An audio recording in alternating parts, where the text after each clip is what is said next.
శ్రీ గణేశాయ నమః, శ్రీ గురు దత్తాత్రేయ నమః. ఈ వీడియోలో మనం ఈ రోజున అక్టోబర్ మాసంలో వృశ్చిక రాశి వారికి ఎలా ఉందో తెలుసుకుందామండి. వృశ్చిక రాశి విశాఖ 4వ పాదం, అనురాధ 1, 2, 3, 4 పాదాలు, జ్యేష్ఠ 1, 2, 3, 4 పాదాలు వృశ్చిక రాశిలోకి వస్తాయండి. అయితే ఈ రాశిలో ఉన్న స్త్రీలకి పురుషులకి గ్రహ సంచారం ఈ మాసంలో కాస్త మిశ్రమ ఫలాలు గోచరిస్తున్నాయండి. కొన్ని పరిస్థితులు అనుకూలంగా, కొన్ని పరిస్థితులు ప్రతికూలంగా కనిపిస్తున్నాయి. అయినా కంగారు పడాల్సిన పని అయితే లేదు. అంత పీకల వరకు వచ్చే పరిస్థితి అయితే లేదు. మంచిగానే ఉంటుంది, కంగారు పడకండి.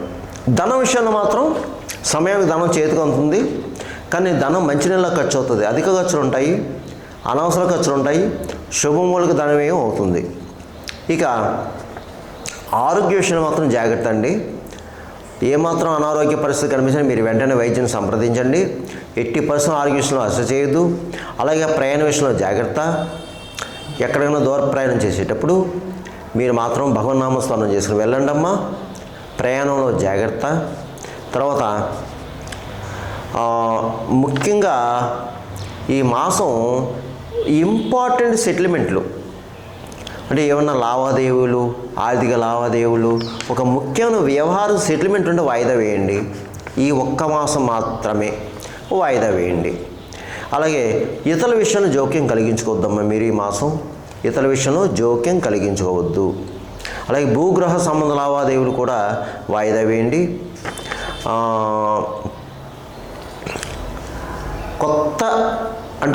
కొత్త పనులు ప్రారంభించొద్దు, కొత్త వాటికి శ్రీకారం చుట్టొద్దు. ఈ ఒక్క మాసం వాయిదా వేయండి. అయితే వృత్తిపరంగా బాగుందండి. మీకు వృత్తిపరంగా బాగుంది, ఏమీ అనుమానం లేదు. ఎవరు ఏ వృత్తిలో ఉన్నా సరే రాణింపు ఉంటుంది. మీ స్కిల్ ఏదైతే ఉందో బయట పడుతుంది. మీకు మిమ్మల్ని గుర్తిస్తారు, మీకు గౌరవ పురస్కారాలు లభిస్తాయి. అలాగే ఇకపోతే పెద్ద పెద్ద వాళ్ళని కలుసుకుంటారు, మీ పనులు చేయించుకుంటారు. అలాగే సమయానుకూలం పరిస్థితిని బట్టి మీరు మారాలా, అంటే సమయ సందర్భాన్ని బట్టి ఆ యొక్క వచ్చే పరిస్థితిని బట్టి మీరు పరిస్థితిని అన్వయం చేసుకుని ముందుకు వెళ్ళాలి. ఆత్మవిశ్వాసంతో ఉండాలి, ఆత్మస్థైర్యంతో ఉండాలి, మనోధైర్యంగా ఉండాలి, మనోనిబ్బరంగా ఉండాలి. అలాగే ఎవరితోనూ కూడా విభేదాలు వద్దు. అలాగే ఇతరుల విషయం జోక్యం కలిగించవద్దు. మధ్యవర్తిత్వం పనిచేయదు, సాక్ష్య సంతకం పనిచేయదు, అబద్ధ సాక్ష్యం పనిచేయదు. ముఖ్యంగా గురువుల్ని, బ్రాహ్మణులు కూడా మీరు దూషించొద్దు, వాళ్ళని గౌరవించండి. ఏదైనా సరే కొంత ఈ ఒక్క మాసం వృశ్చిక రాశి జాగ్రత్తగా ఉండండి. మీ పని మీరు చేసుకుని వెళ్ళిపోండి, మీ పని మీరు చేసుకుని వెళ్ళిపోండి. ఎదుటి వ్యక్తులతో మాట్లాడేటప్పుడు జాగ్రత్త. నోటి దోషం చెయ్యవద్దు, ఎవరిని కూడా నోటి దోషం చెయ్యవద్దు. అంతే, మిగతా విషయాలన్నీ బాగానే ఉన్నాయి. అలాగే స్థల మార్పులు కనిపిస్తున్నాయి. మీకు ఈ వృశ్చిక రాశి వారికి కాస్త స్థల మార్పు కనిపిస్తుంది. అలాగే రక్త సంబంధికులతో మాత్రం కాస్త జాగ్రత్త ఉండండి. రక్త సంబంధికులు, బ్లడ్ రిలేషన్స్ ఎవరైతే ఉన్నారో వాళ్ళతో కాస్త జాగ్రత్త. ఇంకా స్నేహితులతో పర్వాలేదు, మిత్రులతో పర్వాలేదు. అలాగే పాత మిత్రులను కలుసుకుంటారు, వారితో సంభాషణ బాగుంటుంది మీకు. అలాగే మిత్రుల ద్వారా మీకు సహాయ సహకారాలు అందుతాయి, మాట సహాయం అందుతుంది, చేత సహాయం అందుతుంది మిత్రుల ద్వారా. అలాగే బంధువుల ద్వారా మాత్రం మీకు కష్టకాలంగా కనిపిస్తుంది.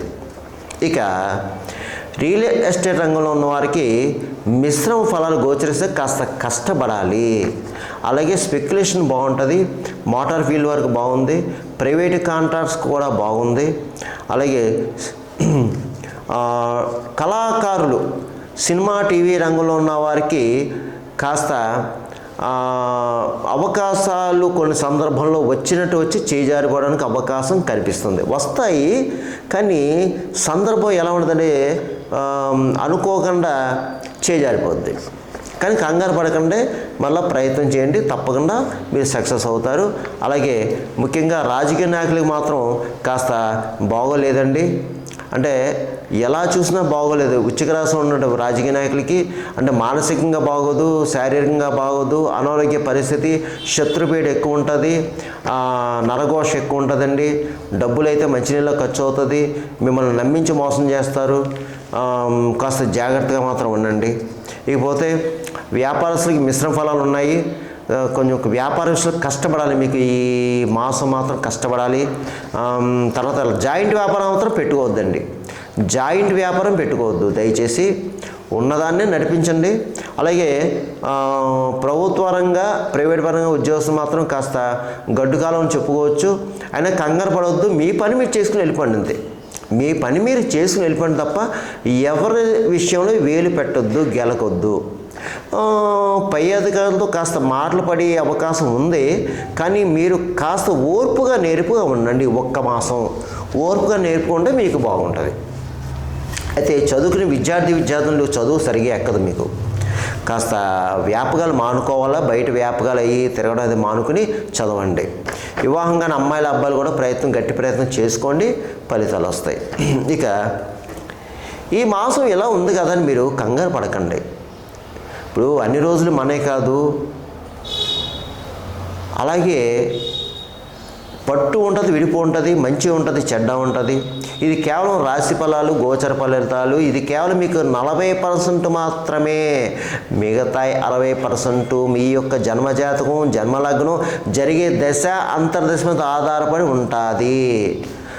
ఏంటంటే కొంతమంది గురుగారు మీరు చెప్పిన ఫలితాలు బాగున్నాయండి అని, కొంతమంది మీరు చెప్పినవి జరుగుతా లేదని కొంతమంది ఫోన్ చేస్తున్నారు. అయ్యా మీకు కేవలం ఇది ఈ గోచారం జరగచ్చు, జరగకపోవచ్చు, కంగారు పడకుండా మెయిన్ జాతకం చూసుకోవాలి.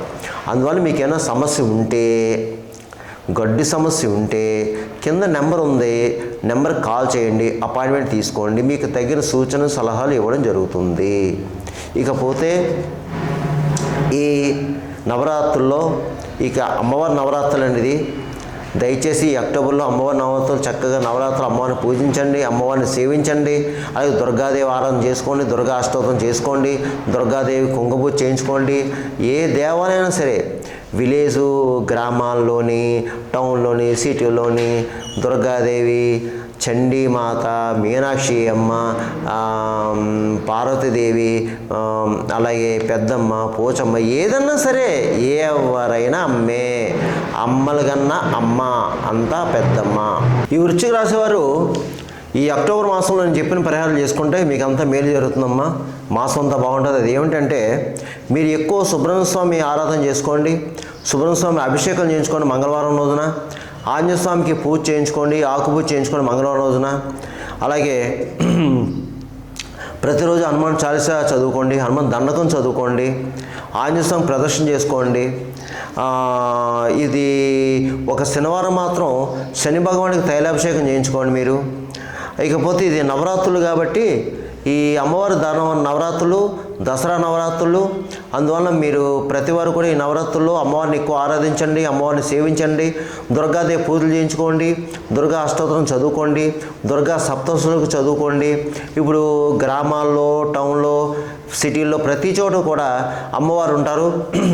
దుర్గాదేవి, పార్వతీదేవి, మీనాక్షి, రేణుక, ఎల్లమ్మ, పోచమ్మ, పెద్దమ్మ, ఎవరన్నా సరే అంతా అమ్మే. వెళ్ళి నవరాత్రులు చక్కగా దర్శించుకోండి. అలాగే ప్రతిరోజు కూడా లలితా శాస్త్రం చదవండి, లేకపోతే వినండి. అలాగే నవరాత్రులు హోమాలు జరుగుతాయి అమ్మవారి గుడిలో, ఒకరోజు హోమం చేయించుకోండి అక్కడ అమ్మవారి సన్నిధిలో. అలాగే అమ్మవారికి ఇష్టమైన పులిహోర నివేదన చేసి భక్తులకు పంచండి. అన్నదానం ఉంటుంది, అన్నదానంలో కార్యక్రమం పాల్గొనండి, మీ వంతు సహాయం కూడా చేయండి. అలాగే ఏంటంటే ఎక్కువ అమ్మవారిని సేవ చేసుకోండి. ఇకపోతే గోవుకి ఆహారం పెట్టండి, గడ్డి వేయండి, పావురాలకి జొన్నలు వేయండి, పిచ్చుకలకి చిరుధాన్యం వేయండి, కాకి తీపన్నం పెట్టండి, భిక్షగాలకి ఏదైనా ఆహారం పెట్టండి. కనీసం ఒక పెరుగన్నో, ఒక అట్టిపండో లేదా బ్రెడ్డో ఇవ్వండి. అలాగే ఏంటంటే మీరు ధైర్యంగా ఉండండి. మీరు ధైర్యంగా ఉండి మనోనిబ్బరంగా ఉండాలి, మనోధైర్యంగా ఉండండి. మీ పనులన్నీ ముందుకు అవుతాయి. వృశ్చిక రాశి వారు అయితే ఏమీ భయపడాల్సిన పని అయితే లేదు. ఈ అక్టోబర్ మాసంలో మీ అందరికీ మేలు జరుగుతుంది, మంచి జరుగుతుంది. సర్వేజన సుఖినో భవంతు, శుభం భవతు, స్వస్తి.